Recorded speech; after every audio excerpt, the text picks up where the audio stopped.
দিয়েছি, বিশ্ববিদ্যালয়ে শিবিরের মার খেয়েছি, অসংখ্যবার আমার শরীর থেকে রক্ত ঝরেছে, জেল কেটেছি, জাতীয় পার্টির মার খেয়েছি।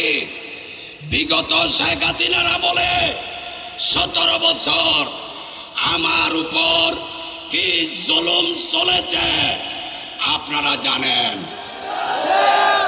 আমি গন্ডামারার চেয়ারম্যান ছিলাম। চেয়ারম্যানরা সরকারের বিরুদ্ধে যায় না, আমি কিন্তু সেটা মানি নাই।